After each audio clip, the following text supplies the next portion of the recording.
Welcome दोस्तों, इस video में बात करेंगे सोशल मीडिया की वायरल खबरें जुड़ी हुई हैं गोदी मीडिया से, आज तक के एक पत्रकार से। साथ ही साथ शेयर करेंगे इस वक्त जो बीजेपी एक्सपोज नाम का एक हैशटैग ट्रेंड कर रहा है, उसके पीछे वजह एक सॉफ्टवेयर है। जी हाँ, स्पाईवेयर कहते हैं उसको, और वो फोन पूरा हैक कर लेता है। एक बड़ा खुलासा हुआ है जिसको लेकर इस वक्त काफी चर्चा है। शेयर करेंगे पूरा मामला। सबसे पहले शुरुआत करते हैं गोदी मीडिया में इस वक्त क्या हो रहा है। गोदी मीडिया में असल बताया जा रहा है कि आपका पड़ोसी काफी परेशान है, ताकि आपको अपनी परेशानी ज्यादा बड़ी ना लगे। वजह क्या है कि भारत में जिस तरीके से चीजों के दाम बढ़ रहे हैं, जाहिर सी बात है पेट्रोल के दाम बढ़ेंगे तो आम छोटी मोटी चीजों के भी दाम बढ़ जाते हैं। अब इस पर तो कोई खास डिबेट हो नहीं रही गोदी मीडिया के खेमे में। डिबेट का विषय यह हो चुका है कि आपका पड़ोसी मुल्क बहुत परेशान है, क्योंकि वहां पे चीनी के दाम बढ़ गए हैं, गेहूं के दाम बढ़ गए हैं, घी के दाम बढ़ गए हैं, आटे के दाम बढ़ गए, और न जाने अलग अलग तरीके से जिस तरीके से खबरें परोसी जा रही हैं, इसको लेके सोशल मीडिया पर एक चर्चा हो रही है। अनभक्तों के खेमे में यह भी चर्चा हो रही है कि भाई 110 तो वहां पर भी है पेट्रोल का दाम, जबकि वहां की और यहाँ की करेंसी में काफी अंतर है। सोशल मीडिया पे एक तरफ ये चला तो वहीं कन्हैया कुमार का इन सारे मुद्दों पर ट्वीट भी आ जाता है। कन्हैया कुमार गोदी मीडिया के इन्हीं सारी खबरों को लेकर के लिखते हैं कि ये साहब की दाढ़ी छाता छाती करते रहेंगे, आप महंगाई कमाई पढ़ाई पर अड़े रहना। मतलब ये सिर्फ प्रधानमंत्री को खिताब से नवाजते रहेंगे गोदी मीडिया वाले, लेकिन आप जो है रियल मुद्दों से ना भटकना। अब वहीं दूसरी तरफ खबर निकल के आई आज तक के एक जर्नलिस्ट है, नाम श्याम मीरा सिंह है। अब ये जर्नलिस्ट ने ऐसा काम किया है जिसको सुन करके आपके पैरों के नीचे से जमीन निकल जाएगी। जी हाँ, ऐसे तो इन्होंने कुछ नहीं किया, इनके साथ हुआ है, लेकिन जो कुछ कर रहे थे वो काफी बड़ा अपराध था, जिसकी वजह से इनके साथ ये मामला पेश आया। मामला ये पेश आया कि आज तक ने इनको जो है वो टर्मिनेशन लेटर भेज दिया है। और लेटर भेजने के पीछे वजह क्या बताई है? ये बताई है वजह कि आपको बार बार आगाह करने के बावजूद भी आपने अपने इस काम को नहीं रोका। वो काम क्या था? आपकी स्क्रीन पर काम यह था कि श्याम मीरा सिंह जो है वो प्रधानमंत्री नरेंद्र मोदी पर जो है वो कुछ टिप्पणियां कर रहे थे। उन्होंने अपने ट्विटर पर लिखा था, who says respect the prime minister, they should first ask Modi to respect the post of prime minister. अब इस ट्वीट के मुताबिक श्याम मीरा सिंह जो कि आज तक के जर्नलिस्ट थे, उनके मुताबिक ये है कि पहले हम पीएम मोदी की रिस्पेक्ट करें, पहले हम चाहते हैं कि वो रिस्पेक्ट करें उस पद की जिस पद पर वो बैठे।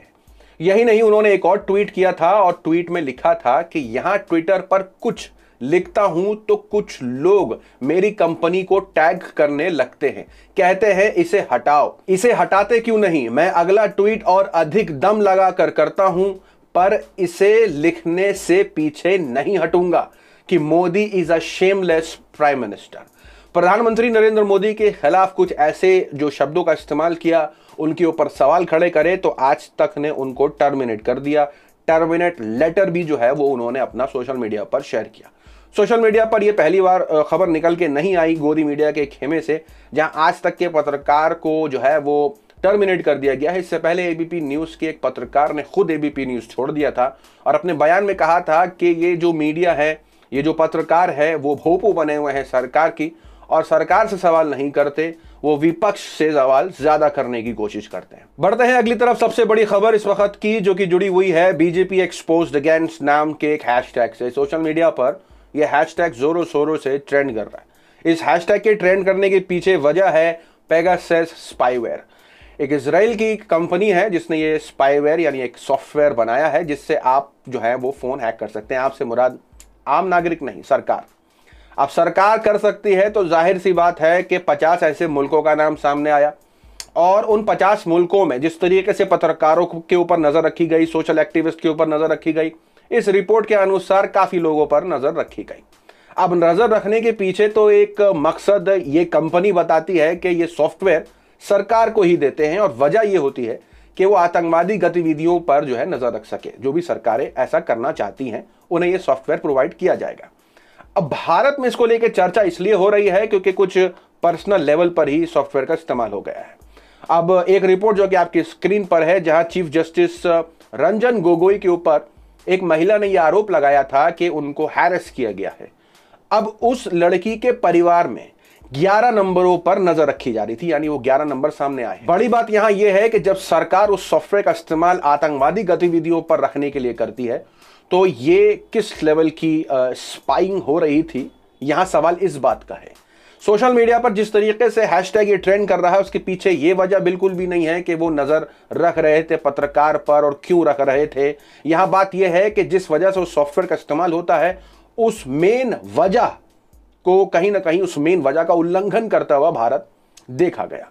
अब ये बात तो सामने आई तो इस पर जो है वो पूर्व आईटी मिनिस्टर का भी बयान सामने आ गया, जहां उन्होंने इस पूरे मामले को जोड़ने की कोशिश करी कि ये जो है वो मॉनसून सेशन के जो पार्लियामेंट का जो मॉनसून सेशन स्टार्ट हुआ है ये उससे एक दिन पहले ये खबर क्यों आई है। इसका मतलब ये है कि ये कहीं ना कहीं साजिश सी है। अब यही नहीं, रविशंकर प्रसाद का एक और बयान आता है जहां वो इस बात पर जोर डालते हैं कि कांग्रेस का इतिहास रहा है कि फोन टैपिंग करने का, मतलब कांग्रेस का इतिहास रहा है कि फोन टैपिंग वो करते थे और जासूसी के आरोप को जो है वो शर्मनाक बताया। अब बात यहां ये आके रुकती है कि फिर राहुल गांधी का जो नंबर उसमें आया है और राहुल गांधी के जो कोलीग्स का नंबर सामने आया है कि उनके ऊपर भी वो जो उनको भी टारगेट किया गया था 2019 के पोल्स के पहले और बाद भी। तो ऐसा कैसे हो सकता है कि राहुल गांधी खुद अपना ही फोन चेक कर रहे हो, वो भी सॉफ्टवेयर लेकर के? तो ये मुमकिन नहीं है।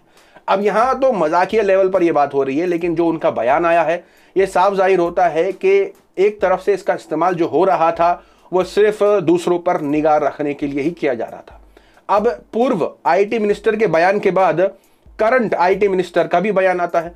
वो इस पूरे मामले को नकार देते हैं, ये कहते हुए कि भारत में इलीगल तरीके से ऐसे सॉफ्टवेयर का इस्तेमाल करना जायज़ ही नहीं है, ये तो मुमकिन ही नहीं है। इस बयान के आने के बाद उनकी भी रिपोर्ट सामने आ जाती है खबर के मुताबिक कि उनके ऊपर भी वो भी एक टारगेट थे।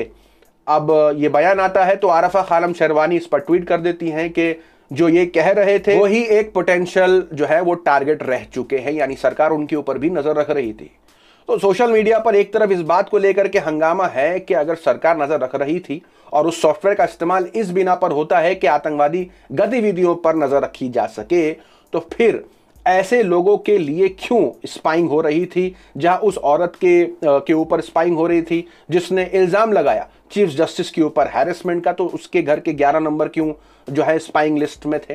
तो मुद्दा यहां यह है कि इस पूरे जो सॉफ्टवेयर का इस्तेमाल भारत में किया गया वो कुछ पर्सनल लेवल पर हो गया है, जो रिपोर्ट के मुताबिक भी है। जो कि पत्रकार है उन्होंने भी इसको ट्वीट करा है कि उल्लंघन हुआ है, कहीं ना कहीं लांघ दी गई है इन सीमाओं को। यही वजह है ये सोशल मीडिया पर इस वक्त जमकर ट्रेंड कर रहा है। अब विपक्ष के नेता जो है वो काफी जो है गरमाए हुए हैं और इस पर अपना रिएक्शन दे रहे हैं। संजय सिंह जो कि आम आदमी पार्टी के नेता हैं, इस पर वो जम करके लिखते हैं अब की बार जासूस सरकार। बीजेपी का मतलब उन्होंने बताया भारतीय जासूस पार्टी। तो वहीं दूसरी तरफ शेयर कर दें आपके साथ कि सूर्य प्रताप सिंह जो कि रिटायर्ड आईएएस ऑफिसर हैं, उन्होंने लिखा कि जासूसी के बाहुबली ना बने, टीके के बने। सोशल मीडिया पर अनभक्तों को भी काफी डिफेंड करता देखा गया, तो उनको भी कहीं ना कहीं लोगों को जवाब देता देखा गया।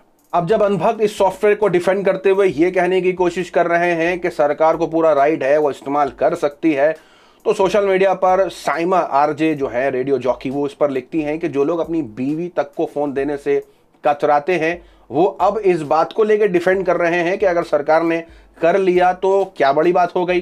तो सोशल मीडिया पर लोग उनकी हिपोक्रेसी भी दिखाते दिखाई दे रहे हैं। अब सोशल मीडिया पर एक तरफ ये तो वहीं दूसरी तरफ लोग ये कह रहे हैं कि ऐसा भारत पर झूठा इल्जाम लगाना भी बिल्कुल भी सही नहीं होगा और भारत पर ऐसा इल्जाम जिसका कोई सबूत नहीं, जिसका कोई ये नहीं कि ये बस एक साजिश सी लगती है। भक्तों का अलग अलग इस पर जो है नजरिया है, तो इस नजरिए को भी लोगों ने रीट्वीट करके पुराने ट्वीट सामने ला के खड़े करे प्रधानमंत्री नरेंद्र मोदी के, जहां उन्होंने इससे पहले ब्राजील पर निशाना साधा था, कहते हुए कि यूएस जो है वो ब्राजील पर कहीं ना कहीं स्पाई कर रही है। अब ये बयान है जैसे आपकी स्क्रीन पर जो ट्वीट है, I want to remind you of 2 things. In Brazil, they got to know US government is spying. Through agencies, activities are monitored. मतलब प्रधानमंत्री नरेंद्र मोदी भी पहले ऐसे बयान करते थे जहां मुल्कों पर वो टिप्पणियां करते थे कि कैसे यूएस जो है वो स्पाई करती है दूसरे मुल्कों के ऊपर।